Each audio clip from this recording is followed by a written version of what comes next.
अवधूत चिंतन श्री गुरुदेव दत्त श्री स्वामी समर्थ तुम्हा सर्वांचं आपल्या चॅनलमध्ये खूप खूप मनापासून स्वागत। उद्या आहे स्वामी समर्थ महाराजांची पुण्यतिथी। आता स्वामी पुण्यतिथी कशी साजरी करावी हे तर तुम्हाला मी सांगितलं आजच्या व्हिडिओमध्ये। स्वामी पुण्यतिथी निमित्त कुठल्या सेवा कराव्या त्याच्याबद्दलची माहिती आहे आणि एक तुम्हाला संकल्प करायचा आहे, एक तुम्हाला विनंती करायची आहे। नारळ खडीसाखर महाराजांसमोर ठेवून विनंती करायची आहे। ते कुठलं काय कसं कधी केव्हा करायचं तेच आपण आजच्या व्हिडिओमध्ये बघणार आहोत।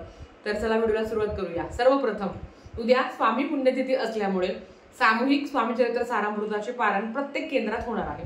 काही ठिकाणी मांदियाळीचा कार्यक्रम झाल्यानंतर म्हणजे जेवणाचा कार्यक्रम झाल्यानंतर होणार आहे, तर काही ठिकाणी अगदी मांदियाच्या कार्यक्रमाच्या आधी होणार आहे। तुमच्या केंद्रात काय आहे ते तुम्ही बघा आणि आवर्जून त्या सामूहिक सेवेमध्ये भाग घ्या। पण शक्यतो स्वामी चरित्र सारामृत हे मांदियाच्या कार्यक्रमाच्या आधीच होतं, म्हणजे सकाळीच तुम्हाला तिकडे जाऊन सेवा रुजू करायची आहे। आता ज्यांना हे करणं शक्य होत नाही अर्थात ते घरी स्वामी चरित्र सारामृताचं संपूर्ण पारायण करू शकता। उद्या एका बैठकीत केलं तर अतिशय उत्तम, पण लहान बाळ आहे तर 2 बैठकीत म्हणजे 2दा करूनही तुम्ही पारायण पठण करू शकता। पण उद्या 1 ते 21 अध्याय आवर्जून पठण करा। आता हे झाल्यानंतर उद्या दिवसभरात 11 माळी श्री स्वामी समर्थ मंत्राच्या आवर्जून जप करा। उद्या जास्तीत जास्त महाराजांचं नामस्मरण करा। महाराज आपल्या कर्मात आहे। महाराज तुम्हाला एक सांगू का, आपण आता समजा महाराजांना चाफा आवडतो तर मी महाराजांना चाफा देणार, पण खरं तर चाफा महाराजांचाच आहे। महाराजांनीच तर ही सृष्टी निर्माण केली आहे। चाफा महाराजांचाच आहे जो आपण त्यांना देतो।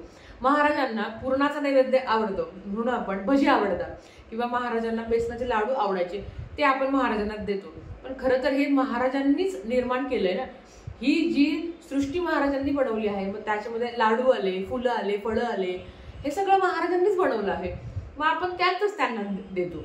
एवढंच की ते विकत आणतो आणि हा पैसा सुद्धा किंवा हे काही हा जो श्वास आपण घेतोय ते सुद्धा महाराजांचीच देण आहे। महाराजांना काय द्यावं आपण हा लय मोठा प्रश्न आहे आपला। आता हे जे काही देणार आहे आपण सोनं चांदी किंवा एखादं फळ फुल सगळं महाराजांचंच आहे। त्यांना भले ते आवडतं पण निर्माण तर त्यांनीच केलंय ना, आपण थोडी केलंय। मग तुम्ही महाराजांना काय देऊ शकता तर महाराजांचा तुमचा वेळ हवा आहे। हा वेळ तुमचा आहे ना, जो आपण विविध कारणांसाठी खर्च करत असतो, तो वेळ खरा तर महाराजांना हवा आहे। महाराज बघत असता की ज्यांच्या आयुष्यात थोडेसे संकट आलेले आहे, दुःख आले आहे, त्रास आले आहेत, तो माझ्यासाठी काय करतो। आपण संसारिक व्यापात इतके गुंतून गेलो आहोत तुमच्यापासून माझ्यापर्यंत की कधीतरी संकट आलं ना किंवा गुरुवार आला की महाराज आठवता, संकट आलं की महाराज आठवता, प्रकट दिन आला की महाराज आठवता, पुण्यतिथी आली की महाराज आठवता, दत्त जयंती आली की महाराज आठवता। एरवी कोण महाराज कोण मी मला माहिती नाही। आपण कधी नामस्मरण सुद्धा करत नाही। काही लोक असे आहे की ज्यांना रोजचं नामस्मरण करणं सुद्धा शक्य होत नाही। मग अशा वेळेस संकट दुःख आले की फक्त आपल्याला महाराज आठवतात। मग हेच तर आपलं खरं चुकतं। मग आपण इतके पारायण करतो आणि मग माझं काही कामच होत नाही, मी काही सेवा करते त्याचं फळच मला मिळत नाही। मला एक सांगा, मला जर थोडासा ताप आला किंवा मी आता ठणठणीत आहे तरी सुद्धा रोजचं रुटीन जे काही मला असणार आहे किंवा मला एखादा आजार असणार आहे तर मला त्याच्या रोजच्या रोज गोळ्या घ्यायला सांगितलं आहे, त्या जर मी घेतल्याच नाही आणि खूप असं भयंकर त्याचं जर आजार पण वाढलं आणि मग सलाईन लावली किंवा गोळ्या घेतल्या, मग सगळा लोड आपल्यावर येणार, आपल्या शरीरावर येणार। त्याच्यासाठी जे डॉक्टरांनी पथ्य दिले आहेत ते जर मी रोजच्या रोज फॉलो केले तर मला कधी आजारी नाही पडणार मी। आता एवढं तुम्हाला का सांगते आहे, हे सेवेच्या बाबतीत पण सेम आहे की आपण रोज नित्य सेवा करायची। उद्या सकाळ दुपार संध्याकाळ रात्र तुम्ही केंद्रात मठात जाऊन नारळ खडीसाखर ठेवू शकता। महाराजांना विनंती करायची असते। बघा कुठल्याही सेवा आपण जेव्हा संकल्पयुक्त करत असतो तर ती सेवा करण्यासाठी आपण बांधील असतो, आपल्याला ती सेवा करावीच लागते की ही कितीही अडचण आली तरी सुद्धा। हे तसंच आहे, जेव्हा तुम्ही महाराजांसमोर नारळ खडीसाखर ठेवता, अगदी ताई नारळ आमच्याकडनं घेणं शक्य होत नाही, मग आम्ही काय करू शकतो तर तुम्ही अगदी फुल जरी महाराजांना अर्पण केलं, मठात केंद्रात मंदिरात जाऊन केलं तरी चालेल। ज्यांच्या जवळपास केंद्र मठ मंदिर नाही आहे त्यांनी काय करायचं, त्यांनी घरातही महाराजांना एका चाफाने कुठलंही फुल अर्पण करायचं आणि महाराजांना विनंती करायची की महाराज आजपासून तुम्ही माझ्याकडनं सेवा करून घेणार आहे। वर्षभरात माझ्याकडनं जेवढं होईल तेवढी मी सेवा करण्याचा प्रयत्न करणार आहे आणि तुम्ही करून घेणार आहे। खरं तर महाराज सगळेच करून घेता, पण एक पाऊल आपलंही टाकायचं काम असतं। आपण एक पाऊल टाकल्यावर महाराज 10 पावलं आपल्यासाठी येणारच, यात काही शंका नाही।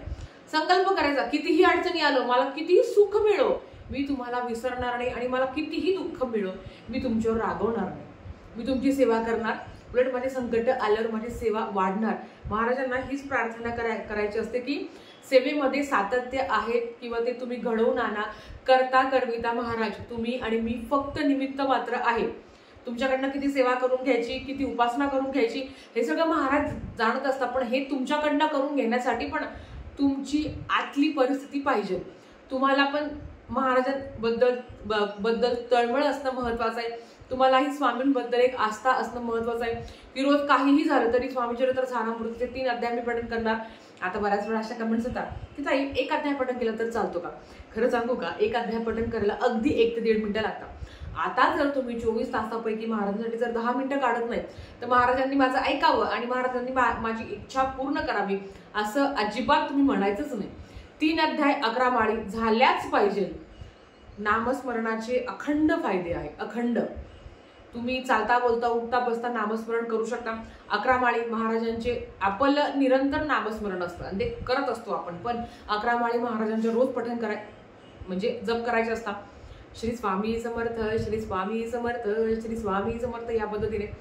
नाही शक्य होत तर 1 माळ तरी करावे आणि त्या 1 माळमध्ये मी आणि माझे महाराज, बाकी दुसरं कोणीही नाही. संसार नाही, मुलं नाही, कोणी नाही, फक्त मी आणि माझे महाराज. कधी कधी महाराजांनी खूप काही दिलंय म्हणून सेवा करून बघा ना, काहीतरी मिळावं म्हणून काय सेवा करता.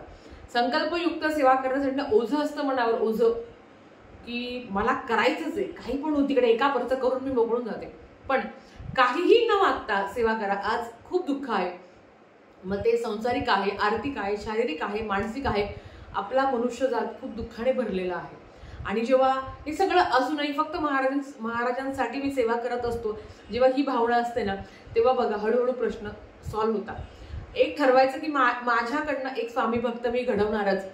भले काय असतं ना की माझ्या जवळपासचा एखादा मित्र आहे, मैत्रिणी आहे, माझे नातेवाईक आहे की ज्याला महाराजांची गरज आहे.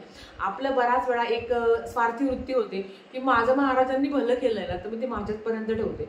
अजून जर 4 लोकांचं भलं झालं आणि जर माझ्या पुढे निघून गेला तर एक वृत्ती असते, ती मानसिक वृत्ती ज्याला आपण म्हणत असतो, पण ती सगळी बाजूला ठेवून ज्याला महाराजांची गरज आहे ना त्याला मी महाराजांसमोर आणणार.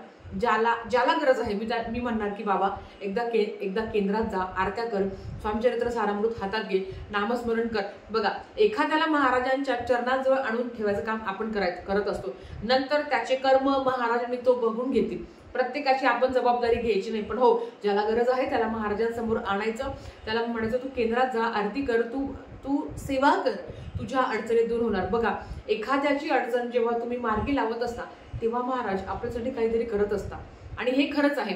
मी कोणासाठी जरी काहीतरी चांगलं करत असेल तर महाराज त्या क्षणात माझ्यासाठी काहीतरी चांगलं करत असतात. फक्त वरवर देखावा काही कामाचा नाही.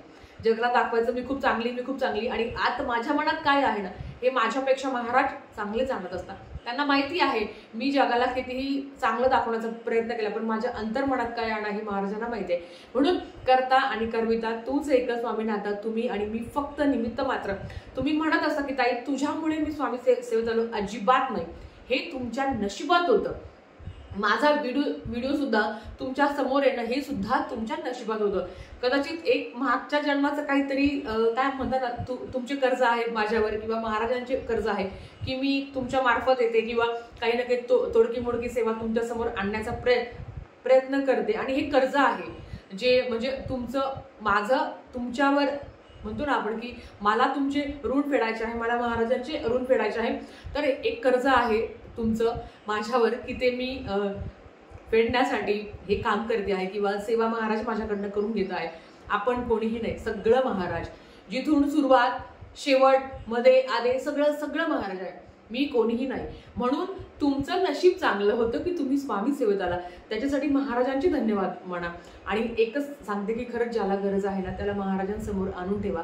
उद्या एकच संकल्प करायचा, अगदी तुम्ही केंद्रात नाही शक्य झालं घरात मासिक धर्मविटा जरी असेल तर मनात स्वामी बसलेले आहे, त्यांना प्रार्थना करायची की महाराज माझ्याकडनं तुम्ही ना सेवा करून घ्या आणि करून घ्या. मी ही सेवा करणार, तुम्ही करून घेणार. मला माहिती आहे माझी सेवा झाली महाराज, मी तुम्ही करून घ्या, तर ते करून घ्या ते करून घेतच असतात. पण नाही महाराज ही सेवा झाली आहे, मी एवढ्या वर्षात माझ्याकडनं तुमची सेवा घडणारच, एकदाही खंडन पडू देणार नाही आणि खंडन पडणारच नाही. असं जेव्हा ती मानसिकतेने सेवा करत असतो ना, तेव्हा आपण त्यांचे बांधील असतो की नाही बरं का, मी महाराजांना वचन दिलं आहे की महाराज मी तुमची सेवा करणार, चला आता मग सेवेला लागा. नाहीतर काय होईल, कारण महाराज आपल्यासाठी खूप काही केलेलं आहे त्यांनी आणि ते करत असणार आहे. बघा एक खूप छान गाणं आहे की सोबतीला नाही कोणी सोबतीला माझे स्वामी. येस, आपल्यासोबत कोणीच नसलं आणि कोणी नसलं तरी चालेल, अख्खा ब्रह्मांड चालवणारे जगाचे चालक मालक पालक आपल्यासोबत असल्यावर कोणाचीच भीती नाही. तुमचे कर्म चांगले आहे ना, महाराज तुमच्यासोबत असणार आहे, काळजी करू नका. फक्त तुम्ही सेवा सोडू नका. बस मी तुम्हाला एकच सांगेन, सेवा सोडू नका. गुरुचरित्र पारायण जेवढं करण्याचा प्रयत्न करता येईल तेवढं करावं. स्वामी चरित्र सारामृत जेवढं करण्याचा प्रयत्न येईल तेवढं करावं. नामस्मरण अखंड करू शकता, ज्याला कुठलंही बंधन नाही. कधी कुठे केव्हाही महाराजांचं नामस्मरण तुम्ही करू शकता. जो महाराजांचं नाम जप करत असतो त्याला महाराज अखंड जपत असतात, यात काही शंका नाही. तर झालेली सेवा महाराजांच्या चरणी मी रुजू करते आणि आजचा व्हिडिओ इथेच थांबवते. आवडलं तर लाईक शेअर सबस्क्राईब करा. व्हिडिओ परत अशाच एका नवीन व्हिडिओ सोबत, तोपर्यंत श्री स्वामी समर्थ.